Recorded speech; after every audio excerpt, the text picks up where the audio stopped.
It's just after 6:30. Thank you very much for staying with us on The Full View. Economic Freedom Fighters leader Julius Malema says he will not turn against Africans who have genuine challenges in their countries and are fleeing reprisals and harassment. Speaking to SABC International News editor Sophie Mokoena, Malema said past leaders such as Nelson Mandela, Kwame Nkrumah and Muammar Gaddafi fought to unify Africans. It's a noble idea that must be defended and implemented. You can't say, also, if on the other hand, we want to decolonize the continent and come back on the other side and say we want the borders. The borders were imposed by colonizers, and therefore to say you want borders, you are perpetuating the legacy of colonialism, and it has got nothing to do with decolonizing the continent. We need to be one, because one strong currency in Africa is a threat to the dollar and threat to many other strong currencies.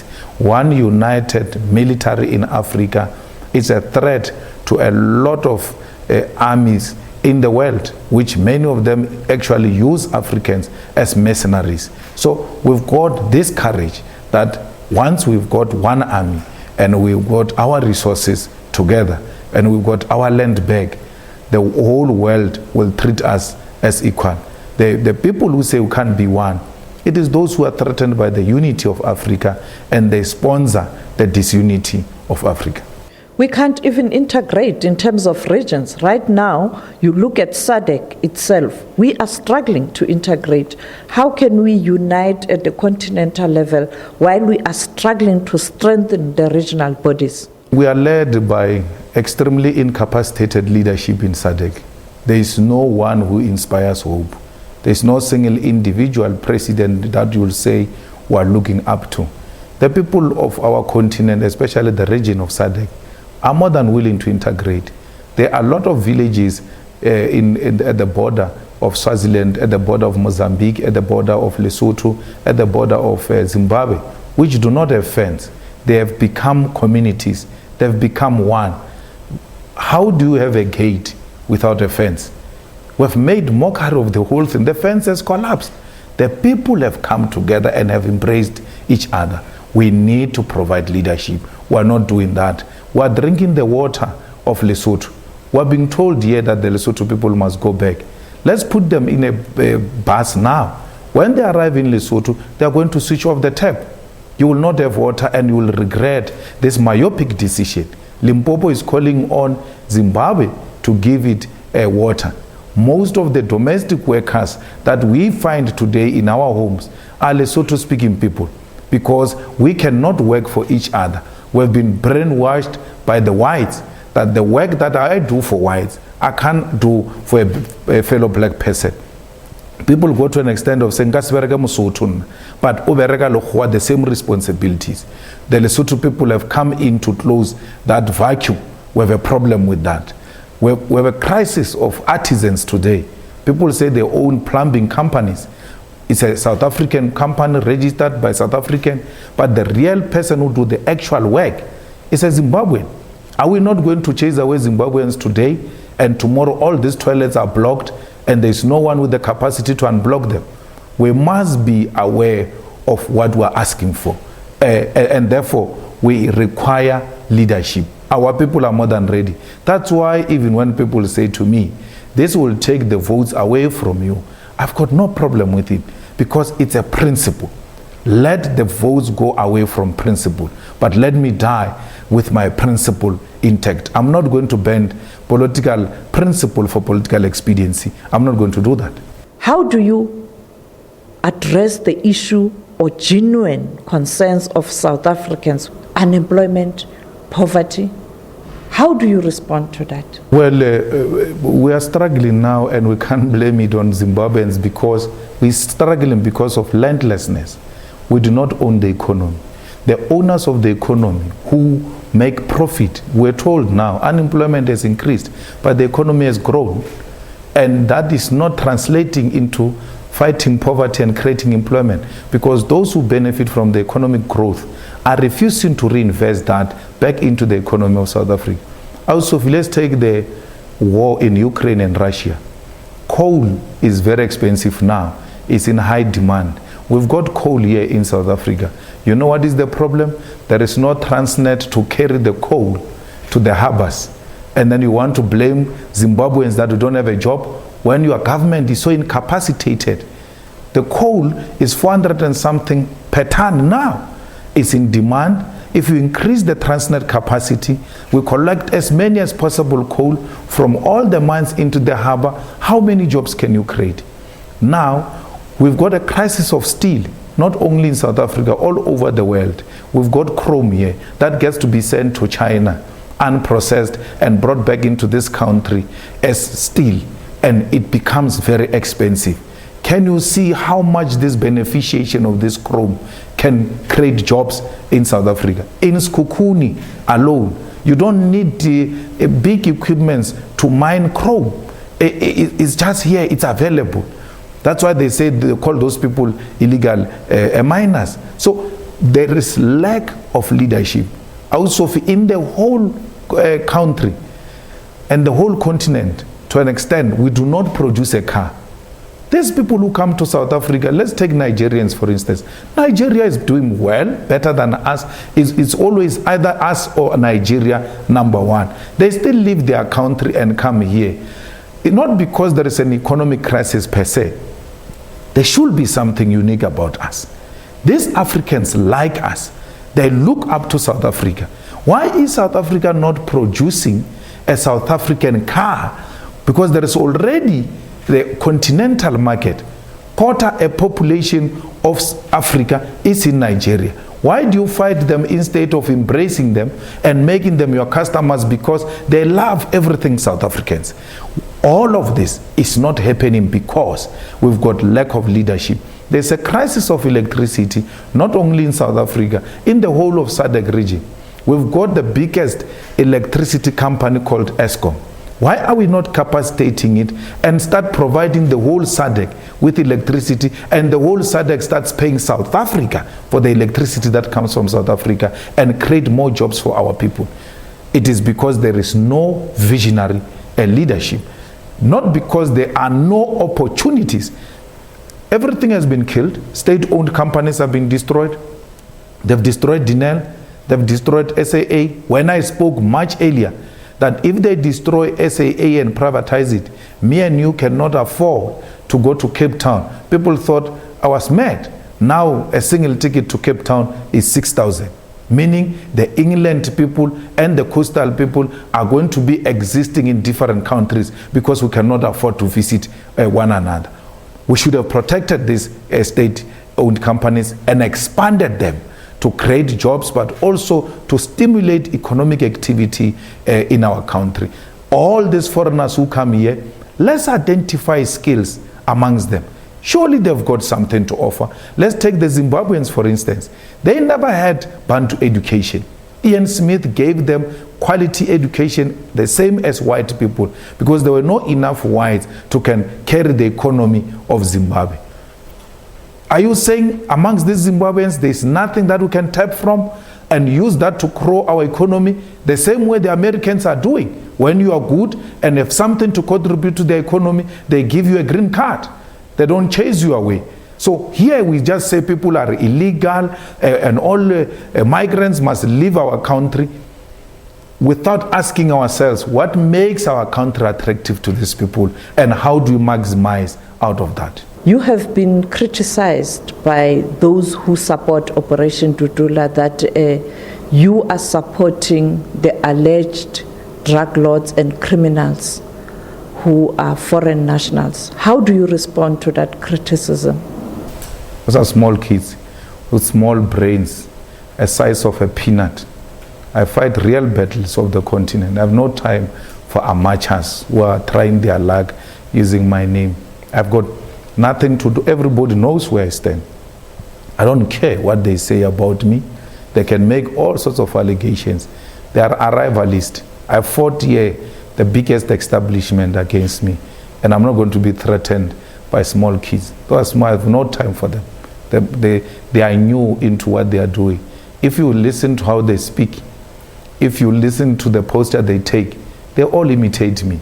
So why should I be worried by imitators? I've no time for kids. There's no principle to engage with there. I'm dealing here with principle.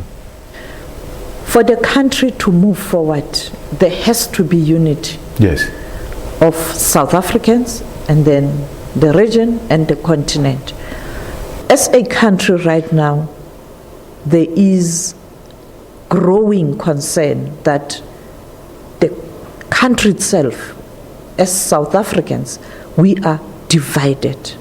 And therefore, resolving the problems that we have, it's impossible. We don't have a common vision, and the common vision is leadership.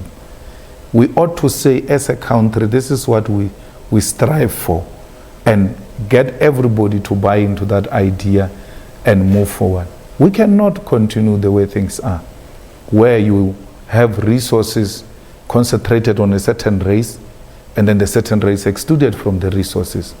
We cannot allow this media-sponsored outrage against the foreign nationals. It's a sponsored view. I mean, there are some TV stations where people say there were large numbers supporting these anti-foreigners. But when you look at those people, they can't even fill up a bus, because it's sponsored from somewhere where the blacks, apart from being divided between white and black, we must still divide the blacks themselves, so that there is no group in society that is united with a common purpose. So the principle I'm driving now, I don't care whether it's popular or not, but people should at least know what you stand for. I don't know what our president stands for. I don't know what our government stands for. And therefore, I refuse to be like them and be turned into an amoeba because there is a sponsored outrage against that which I stand for. No, rather die with my boots on than die on my knees. As you build the party, what are you focusing on? And looking at the fact that in terms of the party, it has gained traction on the continent. Well, firstly, our intention is to build a continental movement. That's why the logo of the EFF is Africa. It's not South Africa. We did so deliberately because we know that South Africa will never succeed in an economic liberation without other African countries being economically liberated. We actually failed Zimbabwe. When Zimbabwe took the land, we should have followed, and everybody else should have followed. Zimbabwe was not going to be isolated. They would have come in and negotiated on how do they move forward, because now we're all owning our land. The EFF's focus now is 1 million members by December. We must have quantity. Public recruitment, no one goes into anyone's house. You go and recruit publicly. Once people are recruited publicly, there must be a public induction workshop in that ward where we are going to politicize members of the EFF, not because they joined because Malema must be the chairperson. They should understand the purpose. Once you workshop your members, you turn quantity into quality, and therefore you've got 1 million soldiers on the ground. Come 2024, it becomes easy for us to take Gauteng. As things stand now, Gauteng is gone in terms of the indicates of local government elections.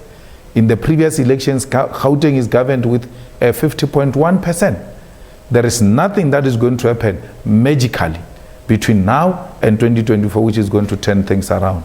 There is nothing that is going to happen magically in KwaZulu-Natal, where the ANC derived a lot of support during President Zuma. When the ANC was declining all over South Africa, it was increasing in KwaZulu-Natal. Now it's declining all over South Africa, including in KwaZulu-Natal now. They are no longer an area where they can claim that they are growing significantly. I can tell you the EFF will be a deciding factor when it comes to 2024 if it will not be a government. The ANC is doing nothing. They are tearing each other apart every day. If you ask them what is their agenda, the ANC agenda today is step aside. They are always waiting for another member to step aside. That is what they are pursuing now. There is no agenda of poverty alleviation, of service delivery. There is an agenda of eating your own children alive. You spoke about the continental movement. What do you hope to achieve with this continental movement? Well, this movement is necessitated by political vacuum in the continent. We lack inspirational leadership. We lack the leadership with a political will in the continent. All of our leaders today are driven by personal accumulation and desire for power. They just enjoy presiding over their small territories and being called president or prime ministers. They hold no agenda to unite the continent, protect its minerals, and make sure that the continent is put in the world map as an equal partner to Asia, as an equal partner to Europe and America and the rest of the world. So our mission is to make sure that there is one president in Africa, there is one cabinet in Africa, there is one currency in Africa, there is one military in Africa, and there is one reserve bank for the continent. We need an African command team, highly capacitated and highly sophisticated, to deal with any form of killing of civilians in Africa, because we need to put to an end to that nonsensical act where when a person holds a different view, it's a target for assault or killing. We need inspired African solution when it comes to peace and economic development of our continent. We need the land of Africa, both under Francophones and Anglophones, owned by the people of Africa and stopping to see each other through the eyes of our colonizers. That's all what we want as the EFF. We are a younger generation, we are an inspired generation, and we are no longer our parents, and they must stop treating us the same way they treated our parents. Former Ghanaian President Kwame Nkrumah and the late former Libyan President Muammar Gaddafi also wanted a united Africa. But this didn't happen. It's impossible. It is not, because we are inspired by them. I think Kwame Nkrumah inspired a lot of African movements and organizations, although their outcomes were not what he would have required. But something came out of his effort. The brother leader was necessarily killed for that, because if you look at Libya, it was one of the most successful countries, despite the fact that there will be questions about the leadership style. We cannot define democracy according to how America and Europe wants us to define it. We must define it according to how it works for us. So the Libyans were organized the way they were organized, and they were prosperous. Look, today the NATO forces, together with America, they've destroyed a potential African country, which should have inspired many other countries. We shouldn't say we can't do anything because those who came before us have failed to do so. I mean, Mandela himself, before him, there were lots of presidents of the ANC who never saw the day of democracy. But inspired by their efforts, he himself continued to fight and ushered us into a democratic dispensation in 1994. We thank him for that, and we thank those who came before him. In the same way, we thank Nkrumah, and we thank Gaddafi, we thank Mugabe and President Mandela and O.R. Tambo for having inspired us to continue their legacy. President Mandela knew very well in 1994 when he took over that it's not yet Uhuru. That's why he said to all of us, "Aluta continue." If he knew that was the end of the struggle, he would have said, "Aluta continue." So we are inspired by his words that the struggle continues, and we're continuing that struggle. To achieve this, by now you should have been in contact or interacting with the leadership on the continent. Are you doing that? We are. If you are, can you share with us? We are. I mean, in the SADC itself, I don't think there is a single country without the presence of the EFF. I mean, we also even have members of parliament in Namibia. We are contesting elections in Lesotho. We've got EFF in Swaziland championing and leading the unrest in Swaziland. We are in Nigeria, we are in Ghana, we are in many other countries of the continent. Because it's a new idea, we shouldn't rush it. We should make sure that we dig a solid foundation for this movement to carry the whole continent. Your message to South Africans, particularly young people who are saying Malema has abandoned us. Well, they know, the young people of South Africa, that Julius Malema cares for them and the EFF cares for them. If you look at in all universities that have gone to elections now, the EFF has been engaged in clean sweep because it's the home of young people. So anyone who argues that young people do no longer see the EFF as their home is really daydreaming. Any event of the EFF, latest being Sharpeville, Langa, and in PE, majority of those who participated in those activities are young people. We are the organization that is inspired by the suffering and the struggles of young people, particularly African young people. We are going to fight this unemployment. We are the ones who fought for the insourcing of security guards. We are the ones who fought for insourcing of cleaners in the municipalities where we had influence, in the universities where we had influence. We are the ones who put before Parliament private members' bill that demanded that all those who are working for government through companies must be insourced and work directly for government so that we reduce unemployment.